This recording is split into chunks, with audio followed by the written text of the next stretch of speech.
Hello, fans of murder and mayhem! Welcome back to Frybox64 Productions! I am your hostess with the mostest, Frybox64, and today for our 30 Days of Halloween challenge, we bring you live to the set of, well, not really the set, but the scene of what could have been a vicious suicide. There's an urban legend about Stony Hollow that involves a girl, a horrible love gone wrong, and, well, very bad ending to that love. This is the story of Lucinda. Alright, fans of murder and mayhem, we are driving along Stony Hollow Road, just north of Burlington, Iowa. There's an old urban legend that in the 1800s, there was a woman named Lucinda who was supposed to meet her fiancé along this road so they could elope, run away, and get married. But the problem was, what's his name? Jimbo, we'll just call him Jimbo, never showed up. Depending on who you ask, the reasons vary, but the most popular reason that they give is that his wagon got stuck in the mud and he couldn't come to see her, which makes things even more heartbreaking. A lot of people have seen things along this road, apparently after dark. Sometimes the car malfunctions near the spot where she died. We've been down this road already, so the car hasn't died yet, knock on wood. Or maybe she just doesn't know how to turn off, like, modern cars. People have also seen a blood-soaked silhouette of a woman rush at their car. The one thing is very certain, this is very creepy. Like, I don't know if it's just me purposefully trying to creep myself out or what, but when you come down this road, there is no sunlight. I mean, there's a little bit here, but it was nice and bright when we first got onto this section of the road, and boom, nothing. It got dark real quick. There we go, guys. Don't mean to blind you, but this is kind of comparison. Kind of comparing what the road. This is what the road looked like prior to us driving down Stony Hollow. So you can see, nice and bright. There's a Joe. I'm going to do a quick turnaround. All right. Right here. This looks like Gonna do a quick turn. So yeah, you see, nice, bright, sunshiny, there's the sun, and then you turn around, oh, there's a dog barking somewhere. Pupper, yay, Pupper Snows. So see, it's nice and bright, cheery, happy. I like how we have sunlight on the road. So we have sunlight on the road. It's nice and bright, you see? It's nice and bright. And the sign that's like, caution. Caution, this squiggles. You don't say.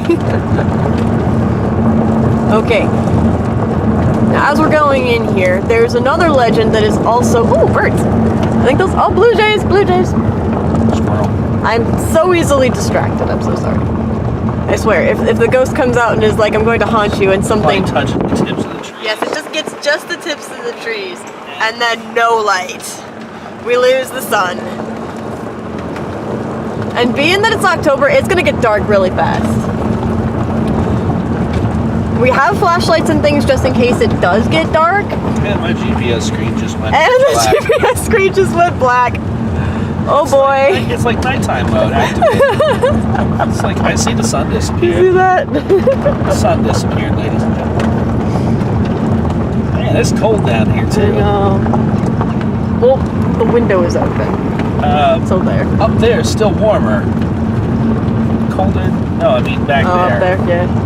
Sounds like as soon as you get this little valley, the temperature drops like 15 degrees. Look at them nice bluffs. The bluffs, as they call it. Bluffs. Those bluffs. We were trying to find this place earlier and we were like, is that it? Is that it? And I'm like, you can't kill yourself off of that. And then we come across these babies. It's like, you could die off of that. Yep, that makes a lot more sense. Big one's this way. This is really get really big right up. So we're gonna find, there's a little spot where we're gonna pull off onto the side of the road and we're gonna see. We're not gonna ask the ghost any weird questions. Obviously somebody's pulled off right here before. Yeah. Look at down there. There's like a random like chair down there. Is that a recliner? That's a freaking recliner. Do you see? That's a recliner down there. Well, somebody had to get rid of their grandmother once. They just left her here and the ghost crawled out of the ditch and was just like, "You're mine." And she was never seen again. Here we are, Stony Hollow Road. Echo! You told me to speak up. I'm speaking up. Not that loud. Anyway, so one of the legends about the ghost, Lucinda, is in order to summon her, you have to say her name 3 times. And if she appears in front of you with a rose and drops it at your feet, then congratulations, you're gonna die in 24 hours. This looks like a good spot. Right over here? Right over here. This looks like a very nice spot to summon a ghost. Back up a little bit. This is a great view. Lovely view of the place. Yeah. So just like we did in our Spooky Scary Angels episode, we're gonna see if this is true. Sorry for the jittery camera, people. I'm putting up the tripod. We have plenty of space for out of my way, bud. How do I make this thing? There we go. Alright, so we have plenty of space for her to manifest if she wants to manifest. I hope later we develop this and we start editing it and all of a sudden there's like something standing behind you that only the camera catches. Oh gosh. Oh, if that happens, that'll be awesome. Alright, any potential... Okay, here we go. Lucinda. Lucinda. Lucinda. It's not really dark yet. Well, something critter's up there. You managed to wake the squirrels. Maybe I there's love the squirrel. Maybe there's a squirrel named Lucinda. I was just about to say that. All right, if there is a ghost that decides to manifest itself, selfie time. No? No selfie? All right. Well, I don't think we manifested anything, but just in case, we've got some extra special stuff for you. Technically, they're scary stories to tell in the dark, and it's not really dark. But you know how ghost hunters are always asking these stupid, inane questions of how did you die? Where were you born? Who murdered you? All this stuff. No. We're going to tell Lucinda some ghost stories. So Lucinda, if you're listening, I'm going to tell you some stories. You might have heard some of these stories. This one's called The White Wolf. The timber wolves around French Creek had gotten out of hand. There were so many wolves, the farmers could not stop them from killing their cattle and sheep. So the state put a bounty on them. It would pay a hunter $10 for every wolf pelt he turned in. And back in the day, that was a lot of money. A butcher in town named Bill Williams, his parents must have loved him so much, thought that it was pretty good money. He stopped working as a butcher and started killing wolves. Different kind of butchery. He was good at it. Every year he killed over 500 of them. That came to more than $5,000, and it was quite a bit of money in those days. After 4 or 5 years, Bill had killed so many wolves there were hardly any left in that area. So he retired, and he vowed never to harm another wolf because wolves had made him rich. Then one day, a farmer reported that a white wolf had killed 2 of his sheep. He had shot at it and hit it, but the bullets didn't have any effect. Soon that wolf was seen all over the countryside, killing and running, but nobody could stop it. One night, it came into Bill's yard and killed his pet cow. Bill forgot about his decision never to harm another wolf. He went into town the next morning and bought a young lamb for bait. He took it out into the hills and tied it to a tree. Then he backed off about 50 yards and sat down under another tree. With his gun in his lap, he waited. When Bill didn't come back, his friends started looking for him. Finally, they found the lamb. It was still tied to a tree, and it was hungry, but it was alive. Then they found Bill. He was still sitting against the other tree, but he was dead. His throat had been torn open. but there was no sign of a struggle. His gun hadn't been fired, and there were no tracks in the soil around him. As for the white wolf, it was never seen again. Did you like that, Lucinda?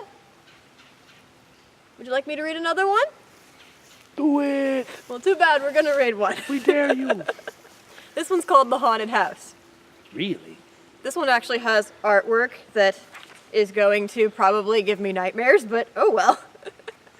One time, a preacher went to see if he could put a haunt to rest at a house in his settlement, because that's how they referred to ghosts back in the old days, a haunt. The house had been haunted for about 10 years. Several people had tried to stay there all night, but they always would get scared out by the haunt.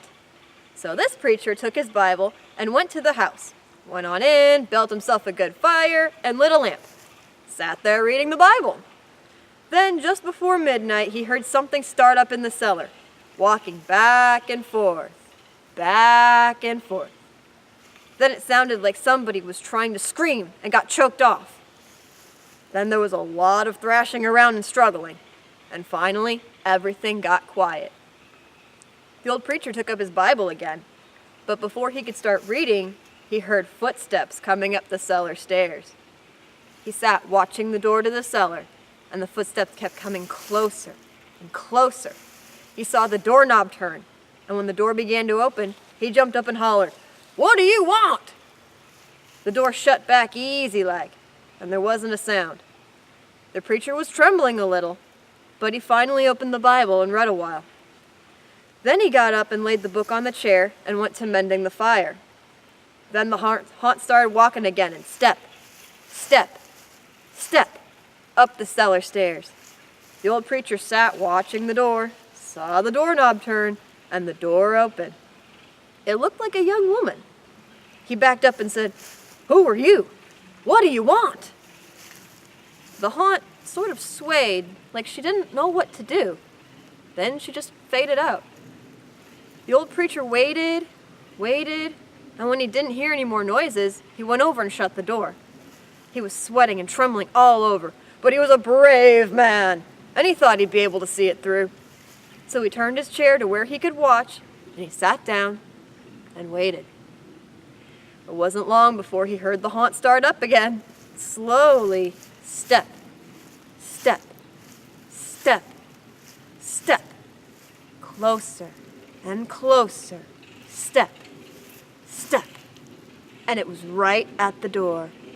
The preacher stood up and held his Bible out before him. Then the knob slowly turned and the door opened wide.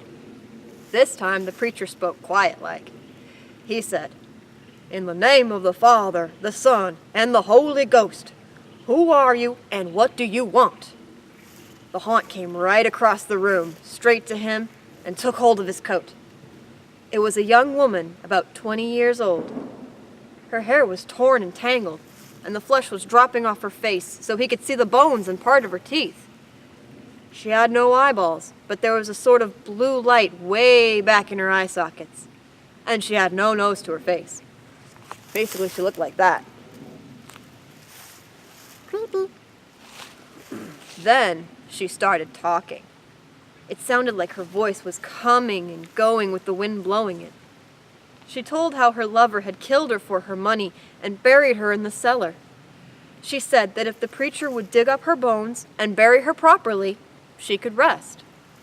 Then she told him to take the end joint of the little finger from her left hand and to lay it in the collection plate at the next church meeting, and he'd find out who had murdered her. And she said, "If you come back here once more after that, you'll hear my voice at midnight, and I'll tell you where my money is hid, and you can give it to the church." Sounds a little too good to be true, if you ask me. The haunt sobbed like she was tired, and she sunk down toward the floor and was gone. The preacher found her bones and buried them in the graveyard. The next Sunday, the preacher put the finger bone in the collection plate, and when a certain man happened to touch it, it stuck to his hand. The man jumped up and rubbed and scraped and tore at that bone, trying to get it off. Then he went to screaming like he was going crazy. Well, he confessed to the murder, and they took him to jail. After the man was hung, the preacher went back to that house one midnight, and the haunt's voice told him to dig under the hearthrug. He did, and he found a big sack of money. Oh, and where the haunt had held on to his coat, the print of those bony fingers was burned right into the cloth. It never did come out. Kind of a happier ending to that story. Somewhat. Somebody went crazy, somebody else Got hung. got hung, and somebody else got money for a church, so hey, By it all kind worked of out. grave digging. It all worked out in the end. I think one more story and we should be good to go. What do you think, Lucinda? One more? One more? All right, we'll do one more. This one's called The Girl Who Stood on a Grave. Some boys and girls were at a party one night. There was a graveyard down the street, and they were talking about how scary it was. "Don't ever stand on a grave after dark," one of the boys said. "The person inside will grab you. He'll pull you under." "That's not true," one of the girls said. "It's just a superstition." "I'll give you $1 if you stand on a grave," said the boy. "A grave doesn't scare me," said the girl. "I'll do it right now." The boy handed her his knife. "Stick this knife in one of the graves," he said. "Then we'll know you were there." The graveyard was filled with shadows and was as quiet as death. "There is nothing to be scared of," the girl told herself, but she was scared anyway. She picked out a grave and stood on it. Then quickly she bent over and plunged the knife into the soil, and she started to leave. But she couldn't get away. Something was holding her back. She tried a second time to leave, but she couldn't move. She was filled with terror. "Something has got me!" she screamed, and she fell to the ground. When she didn't come back, the others went to look for her. They found her body sprawled across the grave. Without realizing it, she had plunged the knife through her skirt and had pinned it to the ground. It was only the knife that had held her. She had died of fright. The end. Now, wasn't that a pleasant story? All right, I think that's about enough for tonight. We're going to head home here. Thank you for joining us. You can like and subscribe if you like. It's not really important, but it does help me out. And we'll be back for more murder, mayhem, maiming, and other creepy stuff sometime soon. Bye, everybody!